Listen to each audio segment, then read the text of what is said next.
Alors voyons un petit peu, mes chers amis, Bessiyata d'Ishmaïa, la suite du sujet d'hier.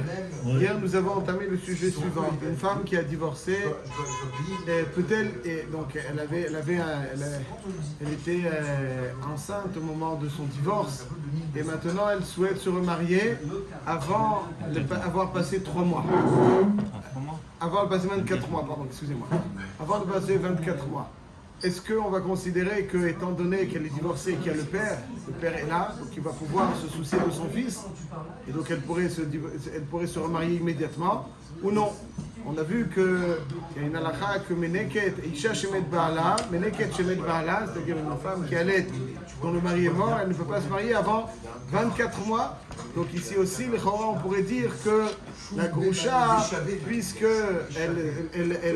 si elle se remarie, il y a lieu de craindre que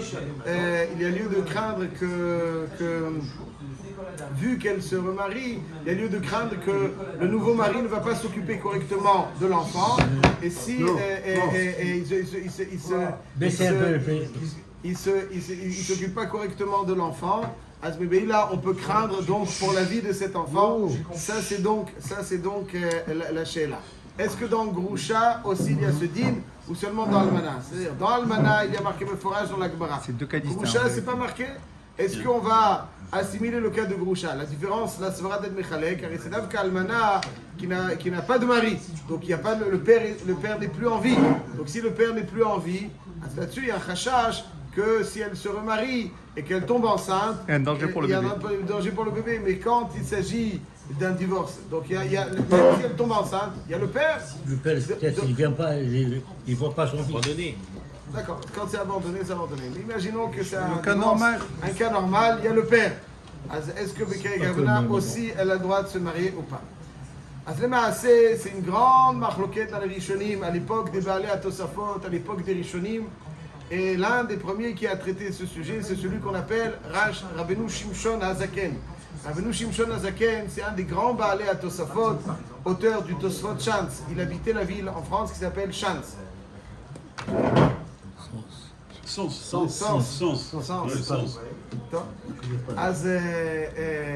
C'est dans Lyon. Pardon, dans Lyon. Très bien. Donc ça c'est le Rash Mishans. Le Rash Mishans, donc lui il considère que une Groucha, elle est mouteret de se remarier tout de suite. Elle a le droit de se marier tout de suite.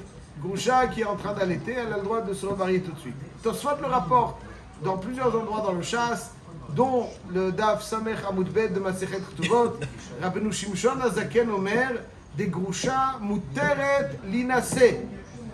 Pourquoi? Et il rajoute quelque chose, de lo Meshabda Lehanik, parce qu'elle n'est pas soumise à l'allaitement. Lo Meshabda Lehanik, elle n'est pas soumise à l'allaitement. Qu'entend-il qu'elle n'est pas soumise à l'allaitement? Alors il faut juste introduire comme ça. Une veuve qui est nourrie donc, en général par les héritiers jusqu'à son remariage, elle a le devoir d'allaiter son enfant. Elle a le devoir d'allaiter son enfant, elle est Meshoubedet. Ça veut dire, vu son mari n'est plus, alors quelque part les Yorshim sont là à la place du mari, et comme ils sont à la place du mari d'un point de vue financier, donc ils vont la soutenir, et tout ce qu'elle devait à l'égard du mari, elle le doit aussi à l'égard de l'enfant. Une femme mariée, elle dit elle ne veut pas allaiter si elle n'apporte pas d'autres solutions. Elle est chayvet, elle est meshoubedet, ça fait partie des devoirs d'une femme dont elle ne peut se soustraire.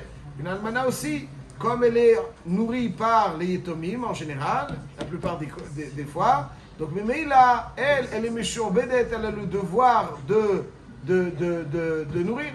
Par contre, la groucha, une femme groucha, est-ce qu'elle est meshoubedet à son mari? Elle n'a aucun chibout à son mari, elle est meshoubedet. Elle n'est pas meshoubedet. Dit le Rash Mishan, c'est un chidouche. Il dit que je fais une distinction entre une groucha et une almana. Mashma que la almana, ici dans la chambre de Tazot, mashma que la almana, elle est meshoubedet. Donc comme elle est meshoubedet, on peut lui dire, tu es meshoubedet l'anik, donc comment tu vas te remarier? Et bifrat même si elle est plus meshoubedet, par exemple, elle dit au Yetomim, Enini Zonet, je veux pas avoir de soutien financier de vous. Le mari, il a la pension alimentaire. Pardon? Le mari, il a la pension alimentaire. Elle est veuve. L'ancien Lex. Mais là, les veuves, là, c'est le cas des veuves. Je parle d'une veuve. Je parle d'une veuve. La veuve, donc, même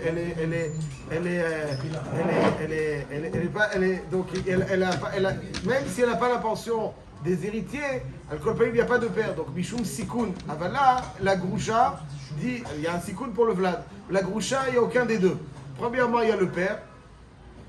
Et tu vas dire, toi, mais t'es Mishur Bedet Lanik. Et non, Mishur Bedet Lanik. Elle n'est pas rêvée d'Ichlal d'être Ménika. La Groucha, elle peut décider. Imaginons donc une Groucha, elle vient d'accoucher, un mois après, elle divorce. Elle peut dire à son mari, débrouille-toi. C'est-à-dire, il faut, dans la halakha, il faut toujours qu'il y ait un responsable de la hanaka, de l'allaitement. Dans une almana, normalement, quand l'almana elle est nourrie, c'est l'almana. Même si elle n'est pas nourrie, on va lui dire, tu ne peux pas, même si elle n'est pas nourrie, donc tu peux pas soustraire. C'est ton rôle de hanaka. Et si tu n'es pas ménika, qui va s'en occuper? Donc là, on lui impose le rôle de ménika pour soutenir, pour le bien-être de l'enfant. Par contre, une groucha, il n'y a aucune de ces deux sphorotes. Elle n'est pas mshobedette. Elle peut dire à son mari, débrouille-toi, prends une nourrice. Donc, il y a un sikoun, il y a un père. Donc, là, d'après le Rash Mishant, il n'y a aucune des svarot qui oblige une femme, qui empêche une femme de se remarier, ni elle est meshobedette, ni.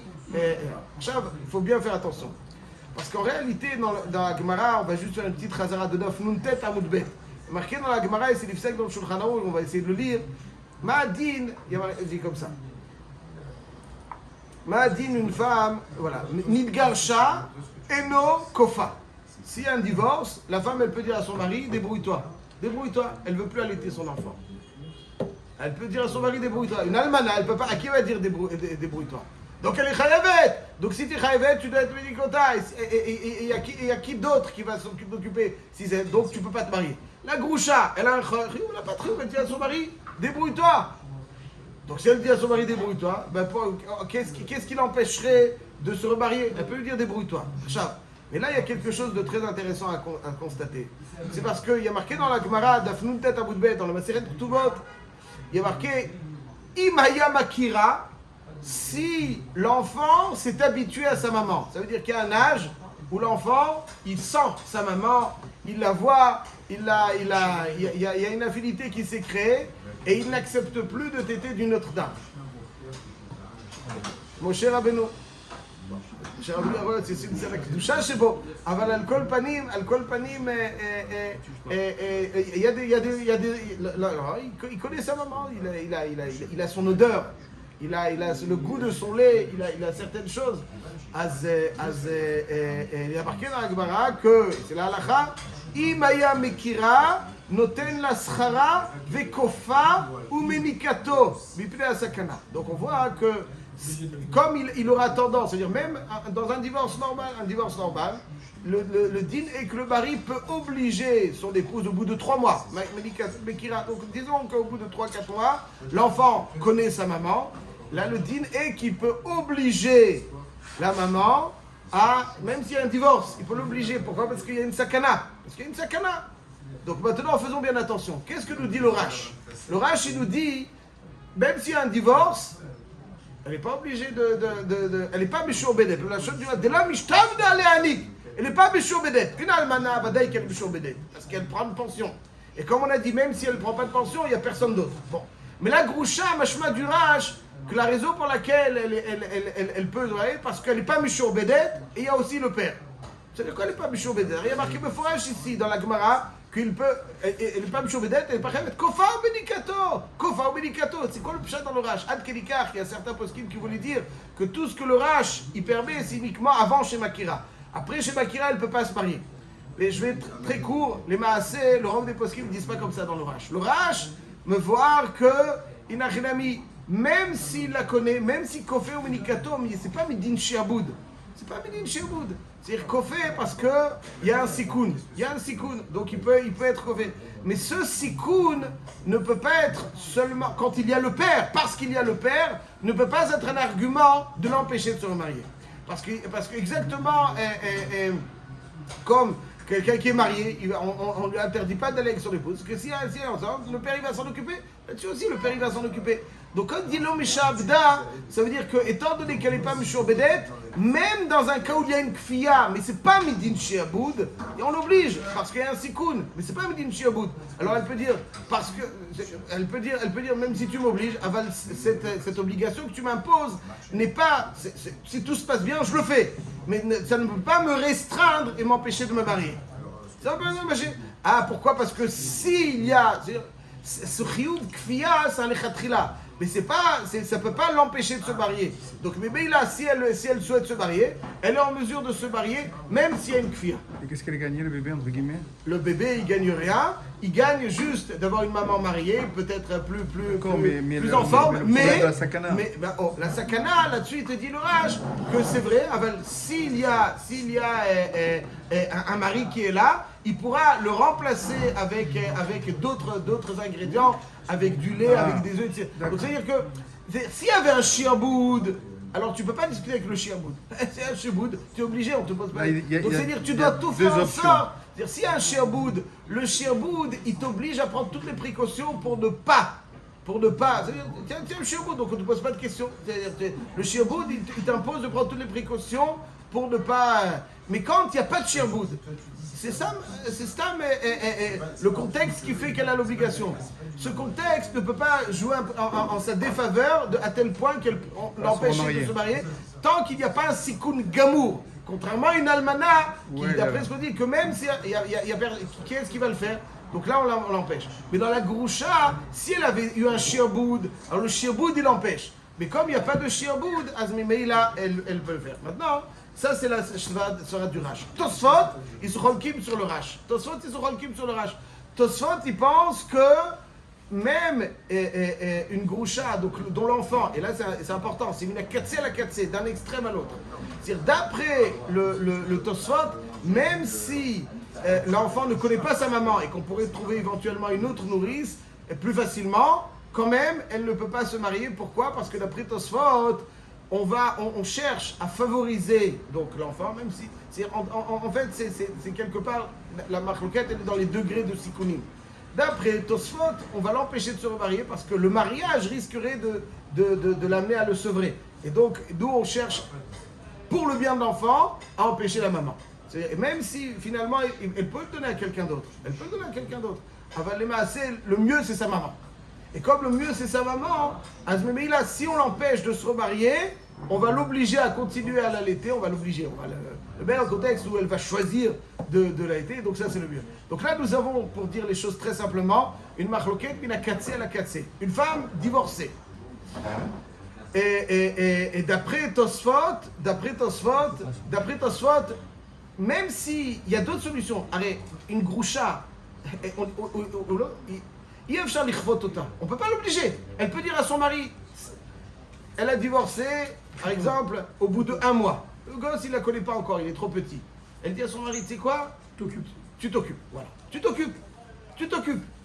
Et donc là, si elle dit à son mari, tu t'occupes, alors comment tu peux m'empêcher de me remarier? Parce que je dois l'allaiter. Mais je dis au mari, tu t'occupes. C'est mon droit. Quand même, Tosfot, il dit, c'est vrai, tu peux lui dire, tu t'occupes. D'un point de vue juridique, tu peux lui dire tu t'occupes. Parce qu'elle est groucha et c'est le père, c'est au père de nourrir. C'est elle la mère de nourrir, c'est la mère qu'elle doit nourrir, c'est le père. Trouve-lui une nourrice. Néanmoins, bien que d'un point de vue juridique, elle peut dire à son mari tu t'occupes, aval alcool panim, nous, on dit ok, dis-lui tu t'occupes, mais nous, on va tout faire pour ne pas l'amener à cette situation, pour l'empêcher d'arriver à cette situation, tu t'occupes. Pourquoi? Parce que, étant donné qu'on sait que ce qu'il y a de mieux pour un bébé, c'est le lait de sa mère, donc c'est un four. Ouais, ça veut dire Mina Katsé. Le Rash Mishans, il va de l'autre à l'autre extrême. Il dit que même si, d'un point de vue juridique, tu peux lui dire, c'est à toi de le faire. Ça veut dire, si tu ne le fais pas, on t'oblige. Tosfot, il dit que même si on ne l'oblige pas, on ne peut pas l'obliger, elle peut dire, on l'empêche. Et le Rash, il dit que même si on l'oblige, même dans un cas où on l'oblige, c'est quoi le cas où on l'oblige dans une divorcée? C'est après 3 mois ou après un moment où il la connaît. Même quand tu l'obliges, ça ne peut pas être un argument pour l'empêcher de se remarier. Parce que l'obligation, c'est technique quelque part. Et on a peur mais ça ne peut pas venir au détriment de la maman tant qu'il y a un père. Parce que c'est pas un sikoun suffisamment important pour empêcher un avenir d'une mère. Il y a un sikoun, alors tu veux le faire. Maintenant, si effectivement elle tombe enceinte, alors il y a d'autres solutions.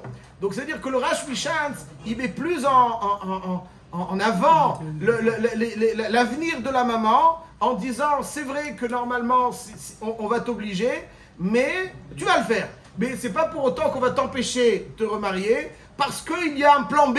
Un plan B qui d'habitude ne va pas être utilisé. On oblige la maman à le nourrir une fois qu'elle le connaît, n'est-ce pas? C'est ça qu'on a dit. C'est-à-dire quand elle ne le connaît pas, il n'y a pas de ni plan A ni plan B. La maman, elle peut dire au mari, tu te débrouilles. Quand il la connaît, on l'oblige à adopter le plan A. Mais on sait qu'il y a un plan B. Le plan A, on l'oblige. Mais ce plan A qui est idéal pour l'enfant ne va pas être utilisé au détriment de la maman pour empêcher son avenir, puisqu'on sait qu'on a un plan B, même si d'habitude on ne laisse pas le plan B. Mais on ne va pas utiliser le plan A au détriment de la maman. Ça, c'est la chita du Rash Mishantz. C'est pour ça que la Katsé, d'après Tosfot, même si elle n'est pas obligée, nous on lui dit, tu sais quoi, tu peux le donner à ton mari, mais de toute façon tu ne te maries pas. Comme ça, elle est obligée de le garder. D'après le Rash Mishantz, c'est à four. Même si elle est obligée d'un point de vue juridique de le faire parce qu'on adopte un plan A, mais ce plan A ne peut pas jouer au détriment de l'avenir de la maman quand on sait qu'il y a un plan B. Contrairement à la Almana où on sait qu'il n'y a malheureusement pas de plan B, donc là on va l'interdire. Ça c'est la chita du Rash Mishantz et du Tosfot. Vous voulez dire quelque chose ou c'est bon? Il y a une troisième chita pour terminer, c'est la chita du Rashba. La chita du Rashba dit que quand on l'oblige, alors là ça veut dire que quand elle est makira, donc la femme divorcée, c'est fini. Mais quand elle n'est pas obligée. Donc ça veut dire d'après le Rashba, c'est Davka quand on l'oblige, qu'on dit bah, tu ne peux pas te marier parce qu'on est en mesure de t'obliger. Ouais, c'est la Shita Emtsaïd. Dans le Shulchan Aruch, dans Even Haezer, Siman, Yud Gimel, alors toutes ces Shitot sont rapportées. Et donc, il dit comme ça. Donc c'est Vadaï qu'il n'est pas posé comme le Rash Mishantz, les Gamré, que même quand Makira, ouais. C'est-à-dire que Rash Mishantz, il dit que même quand Makira et qu'elle a l'obligation juridique de le faire, il dit mais au détriment de la maman, quand tu sais qu'il y a un plan B, même si tu l'obliges, tu peux pas lui empêcher son avenir. Ça, c'est Vadaï qui n'est pas posé comme ça, puisqu'il dit dans Siman Yud Gimel Sif Yud Aleph, Gazru Hachamim, Shelo Yisa Adam, Velo Yikadesh Me Beret Chavero, Velo Meneket Chavero, Ad Shilav Lavlad Chazdalet Chodashim, etc. Ben Shi Almana, Ben Shi Gerusha. Donc il dit, me forage qu'une femme divorcée aussi. Donc me forage qu'une femme divorcée aussi, elle peut pas. Donc c'est au moins dans le cas où, et d'un point de vue juridique, elle a le devoir, on va se marier. Mais après, dans ces fious de Dalet, il précise, il disait, Shamru Bigrusha, Yesh Mishomer, Dedavka Shelikato Kaleb Shelit Garsha, Atcheikira. Il y en a qui disent, ça c'est la chita du Rashba. Que comme elle a un devoir d'un point de vue juridique, donc là tu peux pas. Tu peux l'empêcher. Mais avant non, et après il y a un chita de Tosfot. Donc voilà, ça c'est les trois chitotes. Dans le Shulchan Aruch, Yesh Mishomer, Yesh Mishomer. On a une grande règle, normalement Yesh Veyesh, Alakha Yesh Batra. Yesh Veyesh, Alakha Yesh Batra. Donc d'après la structure du Shulchan Aruch, ça veut dire qu'il est possède ma mâche en faveur de l'enfant, et même au détriment quelque part de la maman en faveur de l'enfant. Il l'empêche de se remarier même s'il ne la connaît pas. Même si d'un point de vue juridique, elle n'a pas le devoir de l'allaiter. Mais étant donné que elle peut dire à son mari, tu sais quoi, prends-le. Mais on sait, nous, qu'elle ne le fera pas. Elle ne le fera pas. Si tu l'empêches de se marier, elle ne le fera pas. Donc le khatri là, une groucha, dans un cas classique, une groucha, on la laissera pas se remarier. Il y a des cas un petit peu extrêmes dans lesquels on est sommaire sur la chita. C'est en condition le mari qui va venir. Tout de suite. Sinon, oui. Il veut se marier tout de suite, sinon. Alors il y a des cas extrêmes dans lesquels il y a des coulottes. Mais l'une des choses, même le Khatam Sofer, il ne voulait jamais être Mekel dans Meneket Chavero. Meneket Chavero, c'est une femme qui allait être les Khatrila, elle fera tout pour attendre 24 mois.